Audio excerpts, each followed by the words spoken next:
കഴിഞ്ഞ രാത്രിയിൽ വൈക്കം വെള്ളൂരിൽ മോഷണ ശ്രമം നടത്തുന്നതിനിടെ വീട്ടുകാർ ഉണർന്നതിനെ തുടർന്ന് ഓടി രക്ഷപ്പെട്ട നിരവധി മോഷണ കേസിലെ പ്രതിയെ നാട്ടുകാരും പോലീസും ചേർന്ന് നടത്തിയ തിരച്ചിലിൽ പിടികൂടി.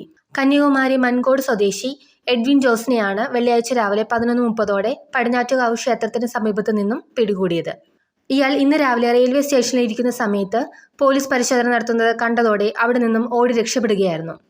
ഇയാളുടെ ബാഗിൽ നിന്നും വാതിലുകളും പൂട്ടും തുറക്കുന്ന ആയുധങ്ങൾ ഉൾപ്പെടെ പോലീസ് കണ്ടെത്തി. ഓടി രക്ഷപ്പെട്ട ഇയാൾ റെയിൽവേ അടിപ്പാതയ്ക്ക് സമീപമുള്ള വീട്ടിൽ കയറുന്നത് കണ്ട് നാട്ടുകാരാണ് പിടികൂടിയത്.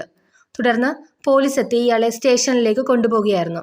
ഇയാൾക്ക് ഏറ്റുമാനൂർ, കായംകുളം, കോട്ടയം ഈസ്റ്റ് തുടങ്ങിയ വിവിധ സ്റ്റേഷനുകളിൽ നിരവധി മോഷണ കേസുകളുണ്ടെന്ന് പോലീസ് പറഞ്ഞു. റെയിൽവേ സ്റ്റേഷന് സമീപം ഇറങ്ങി പരിസരത്ത് മോഷണം നടത്തി ട്രെയിനിൽ അടുത്ത സ്ഥലത്ത് മോഷണത്തിനായി പോവുകയാണ് ഇയാളുടെ രീതിയെന്ന് പോലീസ് പറഞ്ഞു.